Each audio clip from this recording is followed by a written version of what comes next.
Dahil yung balita, itutuloy, papatawag daw si Martin sa si Saldi, na parehong palagay ko, wala na dito sa ating bansa. Pero, ang balita naman kagabi, mag-i-issue na lamang ng partial report ng committee pagkat hindi na daw mag-hearing ang Blue Ribbon. Hilo na nga kami. Hilo na po kami kahit kay Senator Ping Lacson. Ano ba naman ang nangyari dito kay Ping Lacson? Lahat na lang inaaway niya. Kahapon, itong si Congressman Kiko Barzaga, pinaringgan niya. Maya-maya, sinunod niya itong si Senator Rodante Marcoleta. Tapos ngayon naman, itong si Amy Marcos. Galit ka ba sa mundo, sir? Pambihira. Partida, ha? Senate President Pro Tempore pa ho yung mama na yan. Lahat ho kalaban niya. Kaya bukas, sa Lunes o sa Martes, di ho tayo magtataka kung biglang magkarigo doon sa Senado. Dahil sa mga kabalbalan itong si Ping Lacson. Pero bago yan mga kababayan, isang like at isang subscribe. Masaya na ho tayo dyan sa mga gusto sumali sa ating community. Yung join button, nandyan lang ho sa baba. 995,112 subscriber na ho tayo. Konting push na lang at magna 996 na ho tayo. Anong oras ba tayo magla-live pag magka-countdown tayo? Magla-live pa ba tayo? Ano na lang, recorded na lang, no? Recorded na lang, sige, recorded na lang para... Pero kahit na recorded, ramdam na ramdam pa rin ang ating mga kasama dyan, kasama dito sa PH Update, na talagang para sa kanila, ang video na gagawin natin na yan, yung countdown video natin. Heto mga kababayan, ang naging sagutan nitong si Ping Lacson at nitong si Amy Marcos. Ang sabi ko kasi nitong si Amy Marcos, ito, babasahin mo muna natin. Ito kasi yung pinakaika nga. Dito nag-ugat kung bakit napundi siya galit itong si Ping Lacson dito kay Senator Amy Marcos. Nalilito na kami sa Senado. At ang balita, di na raw magpapahiring ang Blue Ribbon, kundi maglalabas na si Sen Lacson ng partial report. Baka may pinag-usapan sa majority caucus. Anak ng towa. Yan ang sinasabi ho natin mga kababayan.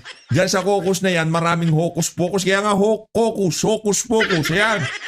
Marami hong hocus-pocus na nangyayari dyan. Marami ho silang napag-uusapan kung ano magiging takbo ng hearing, kung sino ang pagka napupunta na kay Martin Romualdez at dito kay Marcos Jr., medyo ililis na ng konti nitong si Ping Lacson at nitong si Soto ang usapan dyan sa Blue Ribbon. Ngayon ho mga kababayan, sumagot ho itong bataan nitong si Kim Bonjing. Mag-attend sana siya ng Blue Ribbon Committee hearing para hindi siya malito. Anak ko po, sagutan na ho itong mga kababayan. At makinig siya sa session hall para hindi siya naguguluhan. Also, magbasa siya ng mga announcement sa All Senator Chat Group para updated siya. Senator Amy, di ka naman pala... Di ka naman natin nagbabasa eh. Anyway, papanoorin natin ang sagot nitong si Senator Amy Marcos sa mga tirada na yan, itong si Ping Lacson. Hindi, sa totoo lang ha, 2016, 17, 18, 19, 20, 21, sinubaybayan ho natin yung Lacson na yan. Kahit pa paano, okay naman. May tipong may prinsipyo. Yung tipong kahit na ang galing na ng ginagawa ni Tatay Digong, call out siya ng call out, di ba? Kahit ang husay na ng mga pulisiya ni Tatay Digong, yung tipong, ang ganda na natakbo ng Pilipinas, komento ng komento yan. Naisip natin nun, baka ano lang siya, ika nga talagang ino-audit niya. Nasa legislative siya, executive si Tatay Digong, check and balance ba? Check and balance, di ba? Akala natin ngayon, dito, puro kapalpakan ang ginagawa ng administrasyon, puro kalokohan ang nangyayari sa administrasyon, pero todo tanggulong siya. Doon tayo nagka-problema. Boy, tago. Diyan tayo nagka-problema. Noong una, binabanatan mo si Tatay Digong, nakikipagsagutan ka sa mundo ng social media, okay lang, check and balance. Talagang di natin maiiwasan na merong hindi pabor sa mga polisiya ni dating Pangulong Rodrigo Duterte. Okay lang yon. Pero dito, Brad, anak ng Petrang Garapata, pinsan ng presidenteng pinagtatanggol mo, talagang bilib na bilib ka. Pagawan mo ng pagawan mo ng poon si Marcos Jr. sa pamamahay mo. Lacson ha. Nangya kapag gusto ko pag nagpunta ako sa bahay mo, kung sakaling imbitahan mo ako, magpagawa ka ng revolto nito si Marcos Jr. ha. Sambahin mo siya. Lang yan. Yeah. Ito na, si Senator Amy Marcos na ho tayo. Ayun, good morning. Amy Marcos, Vice Chair ng Committee on Labor. Senator Amy, good morning. Good morning, Senator Amy. Welcome back sa ASPN po. Good morning. Yes. Good morning. Kumusta na kayo dyan? Miss na miss ko na kayo. Anong balita? Lunod na lunod sa balita tungkol sa flood control. Senator Nako, Amy. ngayon naman Lindol. Lahat na lang tumama Ngayon naman, Lindol. Ngayon naman, Tapos Lindol. pagputok ng Nako. bulkan, parang may mensahe, no? Galing sa itaas. Nako. Parang galit na talaga ang langit. Tigilan na yung bardagulan. Magtrabaho na. Sabihin mo yan sa iyong kapatid na bangag. By the way, mamaya papanoorin natin to ha. Itong si Governor Pambare 4, pangisi-ngisi lang siya dyan. Sabi siguro, panang to ka, bangag tong nagsasalita na to, huwag niyong paniwalaan. Ayan si si Pambare 4, yun yung nasa likod siya nito. Di ba, by the way yung mga kababayan ho natin dyan, yung mga naapektuhan ng napakalakas na lindol dyan sa Cebu, mag-ingat ho kayo ha. Yung mga nasawi, taos-puso kaming nakikiramay sa mga naulila, sa mga nawalan ng anak. Nakikiramay ho kami dito sa PH Update sa inyo. Mag-ingat ho dahil marami pa hong mga aftershock na nararanasan mapahanggang sa ngayong oras na to. Malakas ho yung lindol. Itong mama na to, nag-iepal dyan, akala mo talagang bidang-bida siya, nagpapabibo, nagpapapogi, talagang akala mo siya talagang bida, di ba? Pero ngayon pa lang siya nagpunta, akala mo sino superhero dumating, umuwi ka na sa Maynila, wala kang gagawin dyan, storbo ka lang dyan, isa ka pa sa mga binabantayan ng tao dyan, uwi ka na sa Malacanang, wala ka namang walang pulburon dyan, Brad. Ito, tuloy yung natin game. Bardagulan, eto na nga, makaraan nung iyong bonjing out, boji in, Bonjing na out, bilang bonjing reaksyon mo in. nga doon sa pagbitiw ni Martin Romualdez bilang Speaker of the House. Gusto ka naming hinga ng reaksyon dito kasi doon sa direktang pagkakadawit na dito kay Martin Romualdez ni Orly Gutesa, no? Doon sa hearing po sa Senado at ngayon ipasasabina na rin ng Independent Commission on Infrastructure. Reaction po. Okay. Syempre, hindi ako nagulat dahil kailan ba yun? Yung may video kami ni VP Sara na Tambaloslos. Don't be afraid of Tambaloslos. Nako, May pa yata yun. Mga yun ba yun? Noong 2023, katagal-tagal na eh. Kasi alam naman natin, di nagtagal yung lab team ng unit team. Talagang isang taon pa lang talagang umpugan na. Dahil nga kay Tambaloslos / Bonjing. Kaya ayun. Oo. Yun ng Kim Bonjing, the great leader, nakakaloka. Tapos, yun nga, si Bonji D, mabait kasi yon at mahusay. Sana kayanin niya, baka naman sobrang bait, hindi niya kayanin ang mga buhaya na naganap ngayon. Pero senador ka na nung 19th Congress, Senator Amy. Kung Kaya saan nga. naganap nga itong grabe, ang bilyon na budget insertion. Kaya At nga, tinagurian ginawa nga na mo. most corrupt budget yan. Ay, nag-privilege speech siya. Ibibida niya dyan yung kanyang walang kwentang privilege speech. Alam niya naman na kapatid niya at pinsan niya ang may problema dito sa issue ng budget, ha? Alam na niya na meron na nag-petition sa Korte Suprema pero hanggang privilege speech lang talaga siya.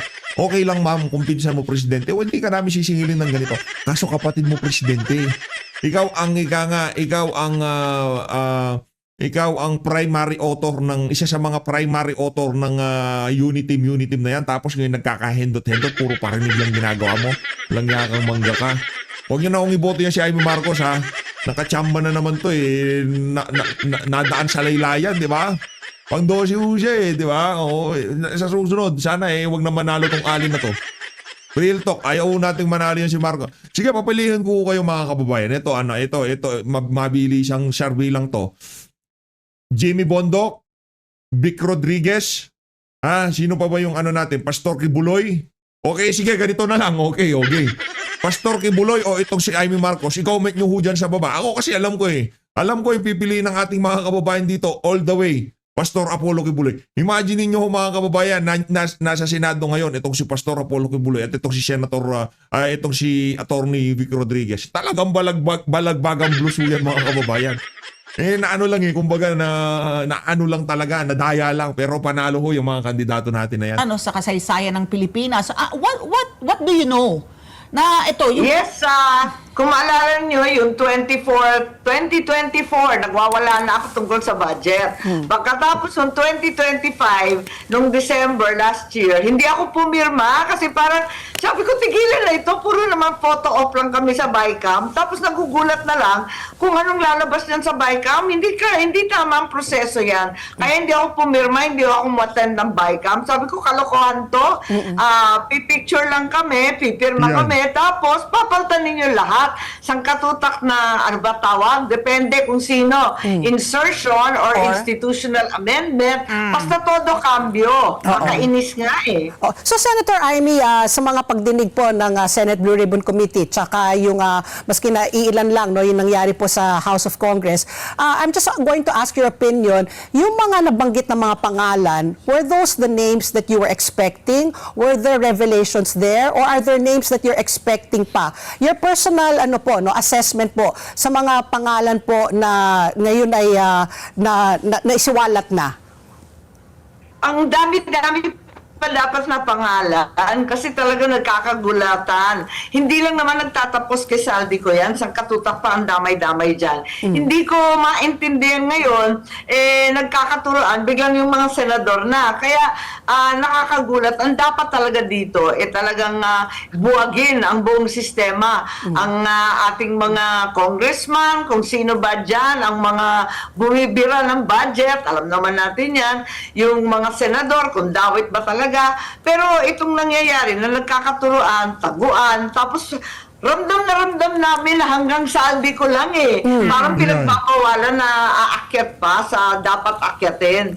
Yun nga ang problema. Hindi ko maintindihan yung Blue Ribbon ngayon kung tutuloy pa. Dahil yung balita, itutuloy, papatawag daw si Martin saka si Saldi. Na parehong palagay ko, wala na dito sa ating bansa. Pero, Malaking balita ho yan, ha? Wala na daw sa ating bansa. Palagay nitong si Mangga, wala na sa ating bansa itong si Martin Romualdez. Romualdez pa, sorry. Kala ko Romualdez eh. Martin Romualdez pa. ang balita naman kagabi, mag-i-issue na lamang ng partial report ng committee pagkat hindi na daw mag-hearing ang Blue Ribbon. Hino na nga kami. Hino na po kami kahit kay Senator Ping Lacson dahil sabi niya, kasalanan daw ng mga senador. Naku po, ano ba ito? Turuan na ng turuan. Samantalang lahat daw insertion. Trabaho naman namin yun. Pag pinasok ng presidente yung budget, isa-isahin namin yun. Siyempre, may mga amendment dyan, papaltan. Maraming request yung mga department, laging kulang. Ang mga LGU, maraming humihingi ng tulong. Di siyempre, hanggat kaya, papaltan o kaya pakikiusapan. Ganon talaga yun. Pero hindi lahat insertion yun. Ang sama ng dating. Okay. So you are not... Ay, naku, tingnan mo yung picture. Absent ako. Ayaw ko talaga pumunta eh. Pikon na ako. Nagdiskurso pa nga. Nag-privilege speech ako eh. Tamad na tamad ako mag-privilege speech. Napilitan akong tumayo. So hindi po kayo nagulat po sa mga binanggit po ng mga pangalan. Kasi sa mga Senado po, nabanggit na po yung pangalan ni former Senator Bong Revilla, si Senator Jinggoy, si former Senator Nancy Binay. Tapos sa Kongreso nga, umabot na po sa pangalan po ni Martin Romualdez. Pero si Zaldi pa lang at saka si Martin. You don't expect more names po, lalo na in Congress or sa Senado, na mailalabas? Sana talagang ilabas lahat dahil alam naman natin yung mga big shot dyan sa Congress, yung mga deputy speaker, marami sa kanila talagang contractor. Hindi naman contractor ang... Sino yan? Kontraktor, yang si Zaldico. Yang pamilya nitong ang pangalan to, si Dong Gonzales, di ba? Umamin yung anak niya mga kontraktor daw. Kontraktor naman talaga pamilya niyan eh. Di ba? Sino pa? Si Rog Gutierrez. Bakit puro senador ang binibira nila? Ang dami mga pangalan. Talagang kilalang mga kontraktor dyan sa House of Representatives. Ito talaga si Lacson. Pangalanan mo yung 60 congressman na sinasabi mong mga kontraktor. Tapos ang usapan. ang ating mga senador, sina Bong Revilla, chairman kasi siya ng infrastructure ng public works, sina Jinggoy, nasa defense naman yan, at sa kung saan-saan.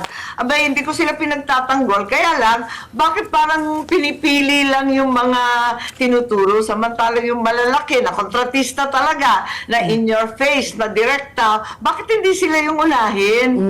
Alam naman natin dyan sa Kongreso, ang dami-daming big time na contractor talaga. Ayan. Yung sinasabi po na iimbestigahan ni rin ng DOJ kasi yung kapwa niyo senador ngayon, si Senator Mark Villar na dating DPWH Secretary. Tinatanong nga natin, yung may ambag din siya bilang, bilang secretary ng former secretary ng DPWH. Pero ngayon sinasabi nga meron daw natanggap na ulat na konektado umano ito sa isang contractor din. So ito, yung mga Villar naman ang gusto. Bigla akong napaisip dun sa sinabi ni Amy Marcos na baka wala na sa Pilipinas itong si Martin Romualdez. Kung sakali ho kayang magtago itong si Martin Romualdez, kanino ho kaya siya magpapaturo ng mga strategy, yung style para hindi siya mahuli? Kanino ho kaya?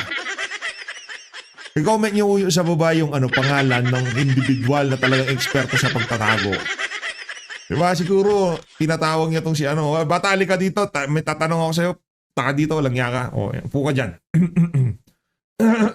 Magtatago na ako. Anong pinakamagandang gawin? Gagawin kitang hidden consultant. Kung meron security consultant itong si Elizalde ko, meron namang hidden consultant. Gustong isalang. So, alam natin na talagang yung mga Villar, mga big-time developer talaga yan. Di mapagkakaila. Kaya nila mag-construct. Gumagawa nga sila ng kalsada sa sariling gastos nila. Pero, hindi ko alam. Siyempre, DPWH Secretary rin siya. Ang gulo-gulo na, masalimuot na talaga masyado yung kwento ngayon. Ang akin lamang, sana, yung investigasyon maging patas. Nakakagulat naman kasi, bakit yung mga senador at yung ilang mga tinutukay, katulad ni Saldi ko, wala pang 2 oras may summons na mula sa DOJ. Ano ba yun? Bakit gulatan? Samantalang yung mga nabanggit nung unang hearing pa lamang nung nakaraan na buwan, hanggang ngayon, libreng-libre sa kalsada, ayan, namamasyal sa Spain, ang balita kay Saldi. Bakit ganon? Tapos si Diskaya, hindi natin alam, palipat-lipat kung magwi-witness ba yan o kung ano. Kaya, nalilito kami kung bakit ganito yung sistema. Parang talagang pinupunteriya yung iba, pinupolitika yung ibang senador, yung ibang kongresista nakakaligtas, yung ibang kontraktor na kinakailangan na sugpuin. Wala pa naman. Parang ang labo Parang ginamit sa politika. Oo, pero hindi mo magkakaila rin po, Senator Amy, na talagang systemic nga, tinawag na nga, talagang systemic na po ang corruption po dito sa ating bansa. Nag-umpisa daw sa 10% at lumaki na nga hanggang 30% po.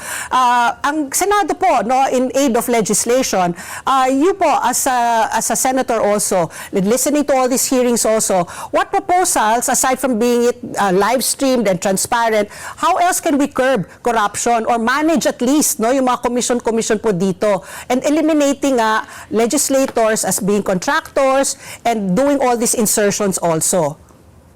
Tama yun. Unang-una, dapat i-prosecute na yung mga halatang-halata naman, yung mga Bryce Hernandez, ayan, yung mga Diskaya, kitang-kita naman ang ebidensya. Pwede ba? Tigilan na yung investigasyon, papalit-palit na lang yung testimonya, ikulong na yan, nauna. Pwede lang i-prosecute, obvious ba? Nakatingala na yung ebidensya sa atin, talagang kitang-kita na. Hulihin na yan, nauna. At yun ang klaro, prosecute. Tapos yung iba, file charges na, mag-case build up na, dalian na. Ang tagal-tagal, parang ang dami-daming nag-iimbestiga. Kasi may Blue Ribbon, kasi may Congress na hindi naman tutuloy. Tapos may ICI, magulo masyado. Tapos meron ring ombudsman. Naku, mag-prosecute na dalian na natin. Ikalawa, yung mga investigasyon sa Senado in aid of legislation, hindi na in aid of election, tapos Oo. na yung election, please lang. So, dapat, kinakailangan yung pre-procurement, every stage, kailangan talaga, kasi hindi lang sa hulihan, sa bidding, sa audit. Dapat sa umpisa pa lang, sa selection pa lamang ng project, palpak na eh. Kasi linalagay nila lump sum. Ayaw nga nilang pag-usapan yung unprogrammed. Yung unprogrammed, pinakamalaki yon. At nasa 800 billion, isipin ninyo, yung unprogrammed, dapat binibigyan lang ng pera yan kapag may savings ang Oo. gobyerno na halos hindi nangyayari. Nung panahon ni Presidente Duterte, ang baba niya nasa 120 billion lang yan. Tapos nung nagka-COVID, naging 200 billion. Abay, isipin mo, nung 2023, ayan na, pinakialaman na ng mga buhaya. Naging 800 million. Tapos na ang COVID noon. Isipin mo, bakit 800 million? Walang lista ng project, walang pumipili at nagsasabi kung okay yung project. 800 billion, Kitty. Wow. As of 2023, Oo. 700. Noong 2024, bilyon-bilyon na sinasayang. Doon sila kumukuha, doon yung sinasabi ni Diskaya na malakihan at halos 52% ang nakakaltas. Wow. Okay. Speaking of the Discayas, dyan daw sa Ilocos Norte, in fact, si Manong Chavit Singson, bistigahan daw yung mga flood control projects sa Ilocos Norte. 39 flood control projects awarded to the Discayas. So, 4 dun sa Diskaya companies among yung top 10. So, from 2022 to 2025, 10 bilyong piso worth of flood control projects. So, kayo, anong nalalaman nyo? Senator Amy, pati sa Ilocos Norte.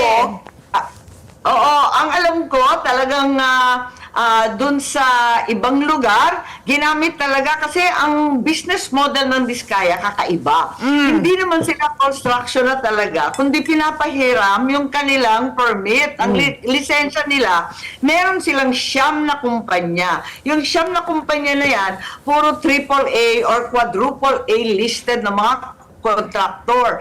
At yan ang hinihiram ng mga taga-probinsya. Ngayon, yung bilyon-bilyon sa Ilocos Norte, ang alam ko lang yung sa 2nd District, dahil yun yung distrito ko dati, yun yung Marcos District, talagang nagkaroon ng Diskaya, nagwala nga ako doon, yung pala, pinarking. Ito na yung mga mahiwagang pinarking. Hindi namin kaalam-alam itong mga flood control project. Biglang linagay doon yung pera, at iba na yung contractor na hindi naman taga-amin, kundi hiniram daw sa Diskaya. Doon naman sa 1st District, hindi ko alam kung ano ang nangyayari dahil si Congressman Sandro ang namamahala doon at ang kausap niya lagi si Bonjing, alam mo naman, ayaw pagsumbong sa akin at talagang linilihim din. Yun ayaw magsumbong sa akin. Yung tipong ganon. Madam, yung pamangkin mong bano, tigilan mo na yung kakapromuta, tigilan mo na. Wala na. Kung ikaw mananalo ka pa, tapos na termino mo. Wala na, tapos na yung ano mo. Tapos ka na rin sa politika. Ngayon yan si Sandro, hindi na mananalo yan, okay? Wag mo nang ika nga papugiin, pabanguhin sa mundo ng social media sa ating mga kababayan. Wag mo nang pabanguhin yung iyong pamangkin na bangag din, di ba? Wag mo nang gawin yan, Senator Amy. Nila ang mga pangyayari doon. Oo.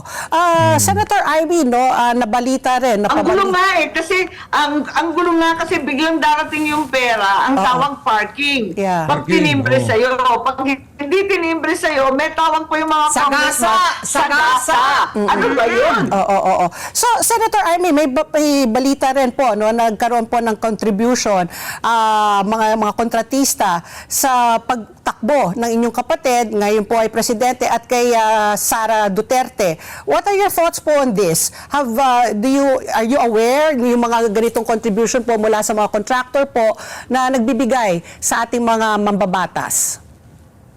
Well, may naririnig akong ganyan at ang problema kasi, may loophole ang batas natin. Ang sinasabi, kapag yung donor in their individual capacity, mag-donate, kaibigan mo, or kamag-anak ninyo or kung anong associate o barkada mo, pwede talaga in their individual personal capacity. Pero kung minsan, pati sila, pati kami, hindi alam kung anong ginagawa ng korporasyon nila. Kahit magtanong ka ng magtanong, minsan sinasama sila ng kamag-anak sa isang kumpanya and so on. Yun ang problema kasi talagang pag yung nangungontrata, bawal talaga yun. Pero in the individual name of a person, pwede. Kaya nga pangit tignan Kaya nga sabi ko, paano ba natin tutuklasin to? Kasi mismo yung tao, kung minsan, hindi alam.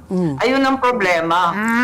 Actually, Blurred. sagot sa atin ni Comelec Pero ang Chair sagwa George. talaga tignan. Hindi dapat talaga kung nakikinabang ka sa gobyerno, talagang dapat hindi ka nagdo-donate sa Donate. politika kasi very influence peddling ang dating. Correct. Lalo na kasi, it talaga makikita mo yung paglobo ng dami ng kontrata ng mga donor. Biglang all of a sudden, biglang dumami yung mga napanalunang kontrata after donating. Yun ang Pero malinaw hindi doon. lang hindi lang kontrata yan Yung iba naman na-appoint, 'di ba? Napapansin ninyo yung malalaking Maynard donor Yu. biglang na-appoint yung juiciest position sa gobyerno, babagsak sa kanila pagkatapos ng eleksyon. Hindi magandang sistema to. Talagang masagwa kahit sabihin pa nilang may loophole. Okay, Senator Amy, pag-usapan natin yung Senate Resolution 144, no? Na ipinasa po ng Senado kahapon sa botong 15-3-2. So, marami 15 ang bumoto pabor dito sa Senate Kulang Resolution. pa nga yun Kulang pa nga yung 15-2. Dapat yun naging 19. O, kasi Dahil kami wala absent. si Cheese, wala si Pia, wala si Camille ng anak.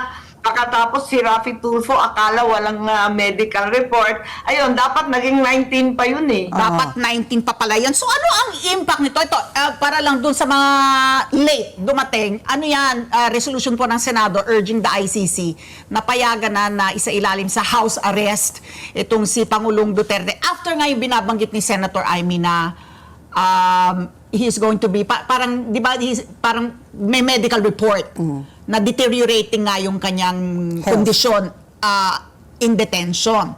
So, itong tanong ko, ano yung impact niyang Senate resolution na yan, considering nga na nag-cross ng party lines, di ba? Yung majority bumoto Oo. in favor. Number one, di ba? Number two, ang ano kasi ang paninindigan, walang jurisdiction ang ICC. Ngayon, humihiling sa ICC. So parang effectively, hindi ba yan you are already acknowledging na may jurisdiction ng ICC in passing this Senate resolution? Senator Amy. Wala naman sinasabi tungkol sa jurisdiction, wala rin sinasabi na sila ang susundan.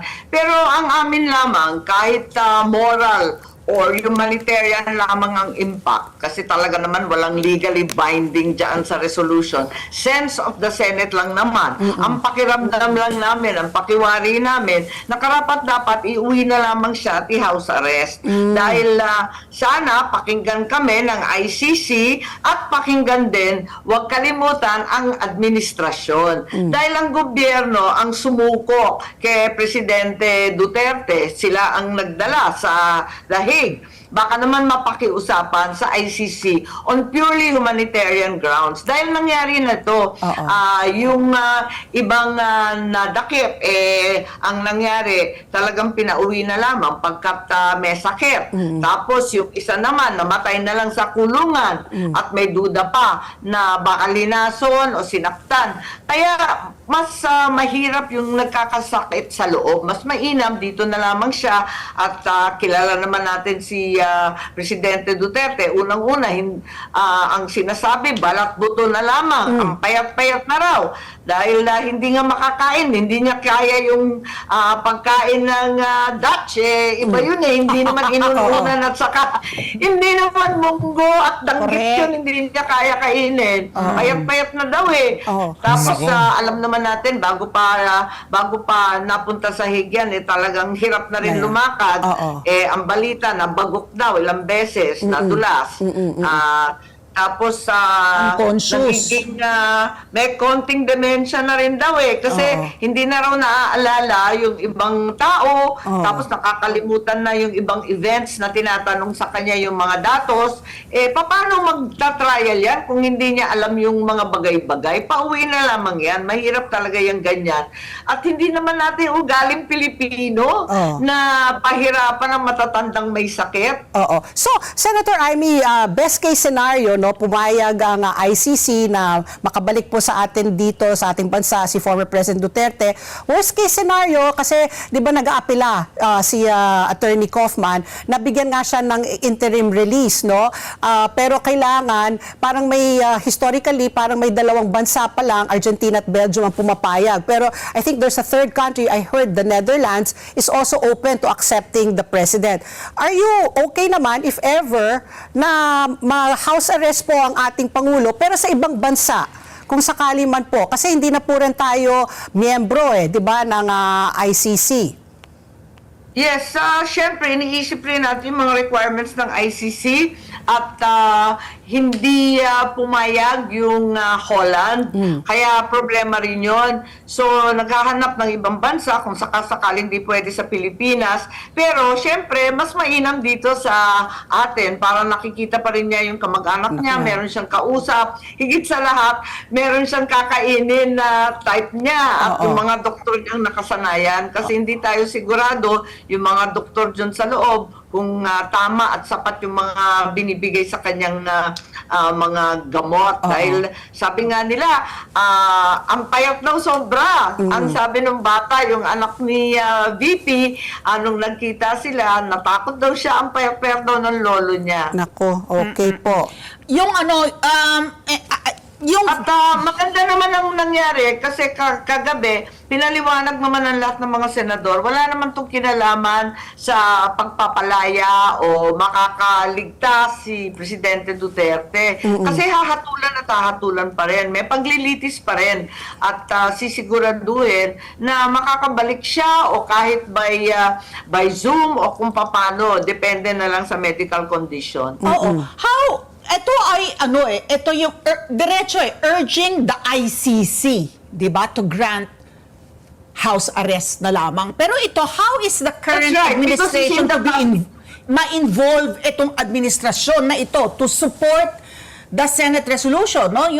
Yung mismong executive department to support the Senate resolution dahil din kasi kung hihikayatin mo naman yung ehekutibo na suportahan yung Senate resolution, for them, it's parang risk management din, hindi ba? Na, if you anticipate, for example, yung scenario na he dies in detention, alam mo yon na yung impact nun dun sa current administration, if they will look forward, no, anticipating na anong mangyayari if he dies in detention sa The Hague? Ano yung dating nun sa mga taga-suporta niya dito na iuuwi mo siya na bangkay na, hindi ba? Ano yung rason para mahikayat naman yung executive department to support the Senate resolution? Kasi mas mahirap yon, hindi ba gulong-gulo ang aabutin natin kapag may nangyari sa kanya in detention. Mas malala ang gulo niyan. Kaya pauwi na lamang at diretsyo naming sinulat sa ICC pagkat nasa kustodiya siya ng ICC. So dapat yung ICC talaga ang kausapin at sana yung Philippine government, since sila rin naman ang sumuko sa ICC, abay, kausapin na rin nila na hindi naman maaring ganito. Pagkat Pilipino pa rin yan, at yun nga tao pa rin, wala ba tayong puso? Sabi nga, kung magagalit yung mga sinasabing pamilya ng biktima ng drug war, alamin na lang natin, kung mali ang nangyari, wag naman natin sabayan ng isa pang mali. At talagang bigyan na lang natin ng house arrest si Presidente Duterte. Kasi hindi na niya kaya talaga doon sa loob. Ang lamig-lamig na, nag-uumpisa na naman ang ginaw, hindi naman niya kaya yun.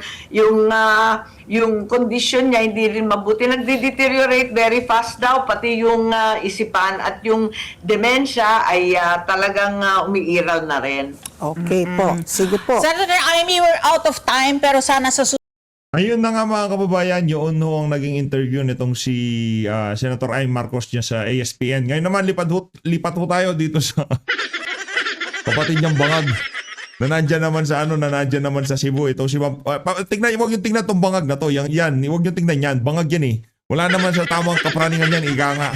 Pag uwi siya Malacanang, kung palang magiging tamang kaisipan ng mama na yun.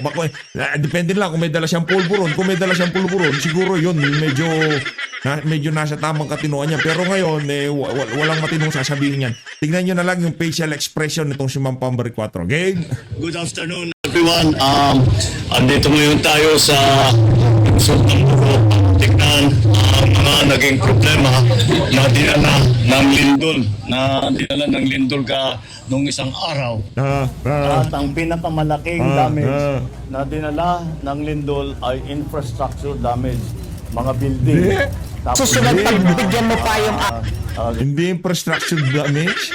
O naman, huwag mo na sabihin yung mga alam namin. Huwag mo sabihin yung obvious na kasi ang dating parang tanga yung mga kausap mo eh, di ba? Huwag mo i-point out yung ang naging sa infrastructure natural, lindol yan. Maguguho yung mga bahay-bahay, yung mga eskwelahan, hospital, di ba? Obvious naman yun eh. Pambihira Tayo sa talaga. ospital, ito, tingnan ninyo itong City Hall. Ganyan talagang naging effect. Kaya nahirapan kami ng kaunti dahil wala kaming pagpupuntahan, wala kaming paglalagyan ng mga na-displaced na pamilya dahil hindi tayo nakakasiguro sa mga evacuation center. Kaya ang pinag-usapan namin, ang desisyon namin, ang gagawin natin, kukuha tayo ng mga tent na malalaki at itatayo natin, kagaya ng sinabi ko sa ating mga LGU executives, ito yung mga tent ng Red Cross na ginamit nung COVID. At ito ay mabilis itayo at kahit umulan, hindi problema. Kaya yun ang dadalhin namin dito sa ngayon. And we will then, doon sa kung saan nilalagay yung gagawa ng tent city, kung tawagin, ay lalagyan din natin ng siyempre lahat ng facilities. Titiyakin natin na may food supply, may water supply, may kuryente kung kailangan mag-genset, kung anuman ang pangangailangan ng tao ay titiyakin natin na meron. But yung we can announce, yung number one, yung kuryente, I am assured by the Department of Energy Secretary Sharon Garin that Bogo will have electricity complete for the entire city by the end of today. Bukod pa doon, yung dinaanan naming ospital na nasa labas pa lahat ng pasyente, ang DPWH nakapagpadala na ng mga engineer, tinignan yung ospital at ngayon clear na nila, safe na yung ospital, pwedeng ibalik sa loob ang mga pasyente na. Ang ospital dito hindi naman nawalan ng kuryente dahil may genset at kaagad prioritize ng Department of Energy na magka-connection kaagad. So that's those are the tapos nakapag magre-release kami ng konting tulong both from the Office of the President, yung aking the amounts that I enumerated earlier, both from the Office of the President and in the form of LGSF or Local Government Support Fund, in the amounts of 150 million for the province, 75 million for the other towns, and maybe smaller amounts for those depending on the need. And I assured all of our local executives that this is not, hindi ito minsanan lang. Pag-alis, baka naman isipin nila na pag-alis namin dito, tapos na lahat. Hindi. We will continue to monitor, we will continue to coordinate with the leaders, the local leadership, to make sure that maganda ang takbo ng ating rehabilitation and all the support na binibigay natin. Good afternoon, everyone. Andito. Ayun ho mga kababayan, yan ho ang naging talumpati ng ating presidenteng bangag sa mga kababayan ho natin na apektuhan ng napakalakas ng lindol. Di pa ho nga ho siya sigurado eh. Hindi sa lagay na yan, hindi niya ho alam kung ano ginagawa niya dyan. Hindi niya alam kung nagkalindol nga ba, meron nga ba nagurgur. Di ho siya sigurado dyan. Di ho siya sigurado dyan. Di ho natin alam kung bakit nga siya nandyan. Diba dapat nasa Malacanang ka, pakuya-kuya ka doon tapos pasinghot-singhot ka na lang ng pulburon. Ganun na lang. Huwag ka na magpakapagod. 3 taon na lang yung ilalagi mo dyan sa Malacanang. Aalis ka na. Pagkatapos yun, makukulong ka. Di ba? I-enjoy mo na lang bawat segundo na pagiging presidente mo. Kasi pagkatapos yan, kahit anong gawin mo, Brad, sa dami ng kababuyang ginawa mo sa Pilipinas, makukulong at makukulong ka sa ayaw sa gusto mo. Okay? Enjoy mo na lang yan. Maraming salamat po mga kababayan. Mag-ingat po kayo lahat. Mahalin natin ng Pilipinas. Yung laya na yan, enjoy mo yan. Kailangan mo yan ngayong mga panahon na to. Dahil sa dami ng kababuyang ginawa mo, wala kang lusot sa sambayan ng Pilipino Marcos Jr.